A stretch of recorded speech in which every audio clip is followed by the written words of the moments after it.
ডাক্তাররা কি করবে? এর জন্য দায়ী হলো স্বাস্থ্যমন্ত্রী, স্বাস্থ্য দপ্তর, আর কেউ না।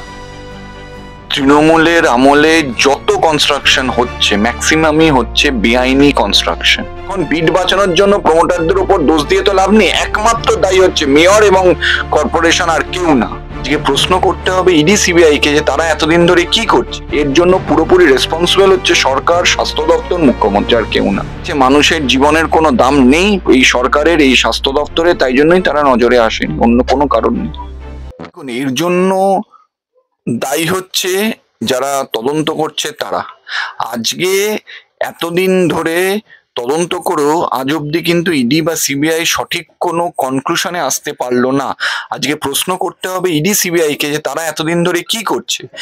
আর জ্যোতিপ্রিয় মল্লিক যে জামিন পেয়েছেন মানেই যে পার্থ চ্যাটার্জি জামিন পাবে তার কোনো মানে সেটা বলা যায় না, কারণ পার্থ চ্যাটার্জির বিরুদ্ধে আরো অনেক গুরুতর অভিযোগ আছে।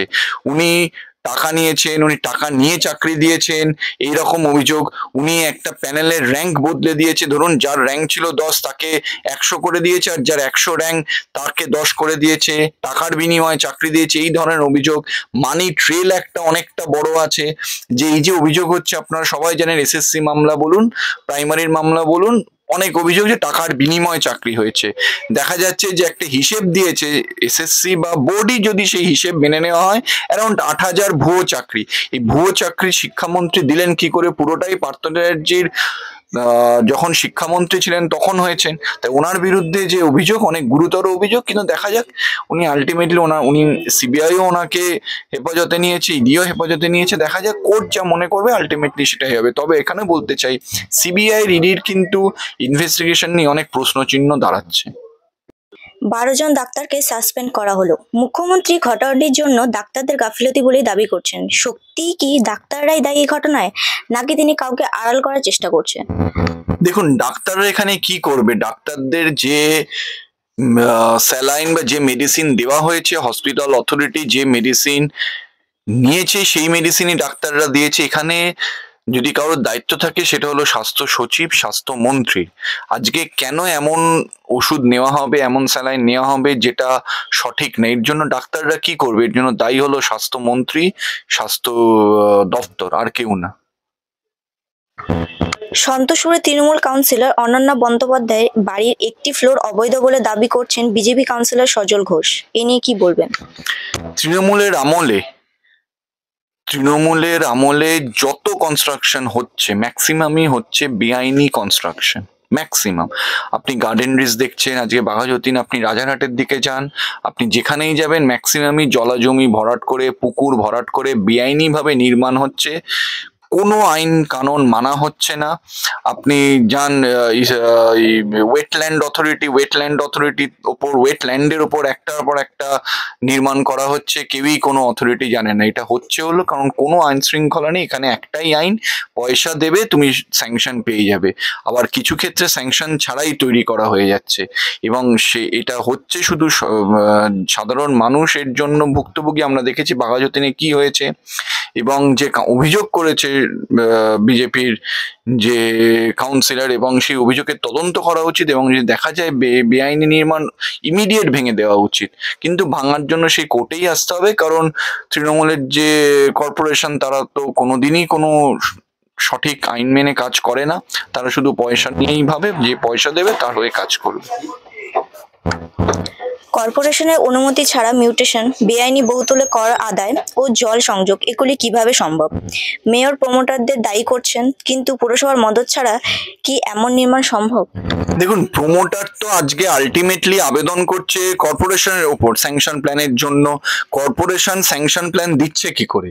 আজকে যদি কর্পোরেশন স্যাংশন প্ল্যান না দেয় তাহলে তো করতে পারবে না। যদি স্যাংশন প্ল্যান ছাড়া হয় তাহলে কর্পোরেশন, মেয়র কি করছেন তাদের কাছে খবর নেই, কাউন্সিলর কি করছে? একটা কাউন্সিলর যদি স্যাংশন প্ল্যান ছাড়া তার এরিয়াতে, তার এলাকাতে একটা বাড়ি তৈরি হচ্ছে আর সেই কাউন্সিলর জানে না, তার মানে সেই কাউন্সিলর হওয়ার তেমন তার যোগ্যতা নেই, মেয়র হওয়ার তার যোগ্যতা নেই। যদি আজকে বলে যে এর জন্য দায়ী প্রমোটার, আজকে যারা কর্পোরেশনের অথরিটি, মেয়র, তারা কি করছে? তারা কি করে জানে না কেন যে কটা বেআইনি নির্মাণ কলকাতা শহরের বুকে আছে? তারা কি করে জলা জমির উপরে, আপনাকে আমি মানে হাজার হাজার উদাহরণ দিতে পারবো, জলা জমির উপর বাড়ি তৈরি হয়েছে তার স্যাংশন দিচ্ছে কর্পোরেশন, কি করে দিচ্ছে? বা অনেক ক্ষেত্রে দেখা যাচ্ছে স্যাংশন ছাড়া বেআইনি নির্মাণ হচ্ছে, সেগুলো কর্পোরেশন কোনো ব্যবস্থা নিচ্ছে না কেন? এখন পিঠ বাঁচানোর জন্য প্রমোটারদের উপর দোষ দিয়ে তো লাভ নেই, একমাত্র দায়ী হচ্ছে মেয়র এবং কর্পোরেশন, আর কেউ না। মেদিনীপুর কলেজের ঘটনায় কুণাল ঘোষ বলছেন নজর ঘোরানোর চেষ্টা করা হচ্ছে। গোটা কেলেঙ্কারি চাপতে স্যালাইন ও অন্যান্য দিকে নজর ঘুরিয়ে সরকার বিরোধী প্রচার করানো হচ্ছে, কি বলবেন? দেখুন, কুণাল ঘোষ কি বলছে সেটা নিয়ে আপনাদের কোনো মানে রিয়াকশন নেওয়াটাই উচিত না, কারণ উনি সবার আগে বলেছিলেন যে সারদার সব থেকে যিনি বেনিফিশিয়ারি তিনি হচ্ছেন মুখ্যমন্ত্রী। তাহলে উনি কখন কি বলছেন কেউ জানেন না। যদি উনি সবসময় সত্যি কথা বলেন তাহলে সবার আগে মুখ্যমন্ত্রীর কাছে জেরা করা উচিত যে উনি সারদার সব থেকে বেনিফিশিয়ারি।